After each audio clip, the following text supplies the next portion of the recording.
putain. Vous voulez de l'argent, c'est ça?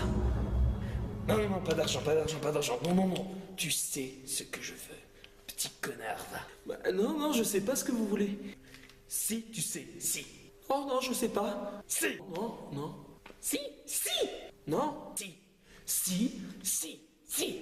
Non, non, je vous assure. Arrête. Tu sais de quoi je veux parler. J'ai des épisodes si vous voulez. Voilà, c'est ça. Vous voulez un épisode? Mais quel genre d'épisode? Allez, arrête de... Attendez, comment est-ce que vous savez que je fais des épisodes? Parce que...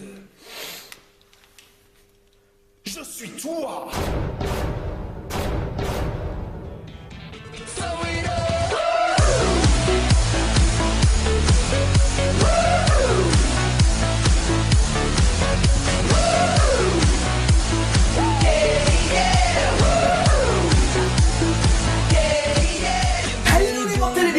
Nouvel épisode qui tardait depuis un bon moment. Tiens, ça fait bizarre de me retrouver à nouveau dans ma chambre. Car oui, mes activités ne me laissaient pas assez de temps libre pour réaliser de nouvelles vidéos. Et comme nous approchons d'Halloween, le 31 octobre, veille de la Toussaint, il me paraissait logique de faire un épisode qui fait peur. Ouais, c'est pas super convaincant. Ouais. Qui fait peur. C'est mieux. Et pour donc rester dans le thème, je vous présente un total de 5 artistes qui vont vous faire frissonner et qu'on aurait pu engager dans un gala d'Halloween. Attention, quand je dis frissonner, je n'entends pas... pardon, je n'entends pas... Mais du bien dérangeant pour se foutre les chocottes. C'est une vieille façon de dire qu'on a peur. Bref, place à 5 artistes qui auraient pu faire partie d'un gala d'Halloween. Dites monsieur, c'est quoi un gala d'Halloween? Le mot gala est un mot d'origine espagnole qui a été utilisé par les Espagnols pour signifier un vêtement pour parader. Par la suite, il a été repris par les Français et signifie le mot gale, qui veut dire réjouissance. Lorsqu'on parle de gala, on parle donc d'un spectacle ou d'une réception ayant pour but de rassembler un maximum d'artistes au profit d'une œuvre ou tout simplement pour un hommage. Tu pourrais être plus simple dans tes explications? Non! Et voici donc 5 artistes visuels pour un gala d'Halloween. Numéro 1, Chris Angel. Alors soyons d'accord, je déteste Chris Angel pour pas mal de choses. Personnage prétentieux, avide de fric, qui, d'après moi, casse un peu le mythe de la magie.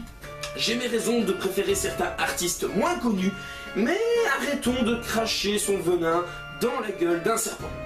J'aurais très bien pu vous parler de Dan Sperry, de Penn and Teller ou de Barry and Stuart, des magiciens que j'admire 3 fois plus. Mais la force de Chris Angel, c'est qu'il a quand même fait un des tours de magie que j'ai vu étant gosse et qui m'a encore traumatisé aujourd'hui. Rien qu'en regardant la vidéo, c'est pour vous dire. Bon, je vais essayer de ne pas vomir pendant l'extrait.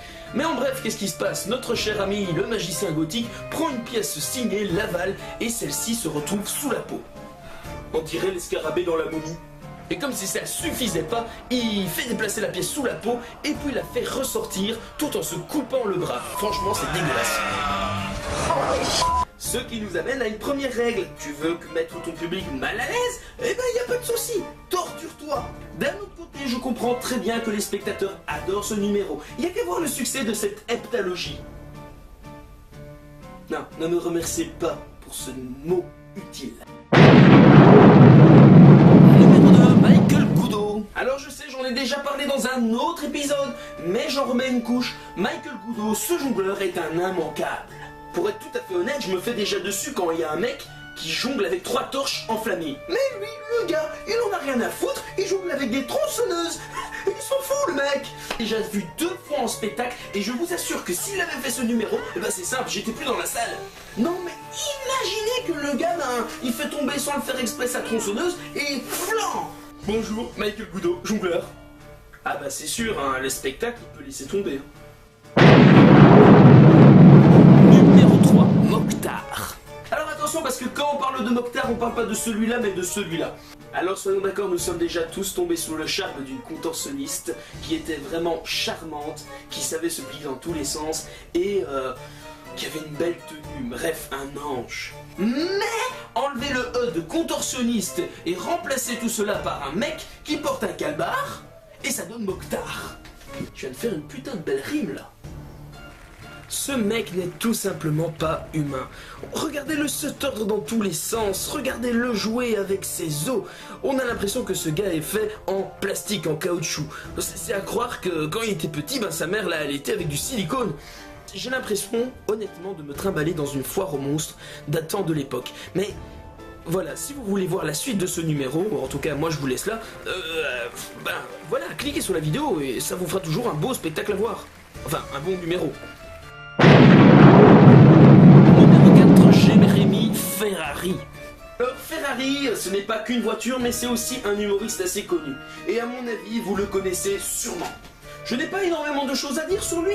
La seule chose que j'aurais à dire, c'est un petit peu considéré comme le nouveau prince de l'humour noir en France. Celui-ci a beaucoup été inspiré par Pierre Desproges, mais Pierre Desproges, vous serez d'accord avec moi, je n'ai pas su le faire venir. Alors évidemment, pour pas mourir idiot, je vous propose quand même de regarder une petite vidéo de Pierre Desproges et de voir le chemin qui a été fait avec Jérémy Ferrari. Et je mets un ou deux sketchs qui valent vraiment le coup d'être regardés. Numéro 5, Stevie Star. Alors ici, dans les étrangetés du corps, on tape haut. Stevie Star, américain de son état, avale tout. Il a même été surnommé le Régurgitator. Bon titre pour un film porno avec Schwarzenegger. Bizarre, étrange, dégueu et un sens du danger. Bref, un numéro qui a fait le buzz en Amérique. Et je vous conseille de regarder un ou deux de ces numéros. Mais c'est un immanquable. Il n'y a pas à dire si vous voulez vous faire frissonner entre potes. C'est un truc à regarder. Vidéo à dévorer et avaler sans modération. En conclusion, ce qui fait peur, c'est l'inconnu. La peur d'un sujet tabou. Se demander si l'artiste est bien sûr de lui. Ne pas savoir si l'artiste va réussir son numéro. C'est comme le roulement de tambour. Il y a un long moment de silence. Le roulement a lieu. On voit le suspense monter. On a cette impression de ne pas connaître la fin, alors qu'on sait très bien que le roulement de tambour va se terminer un moment.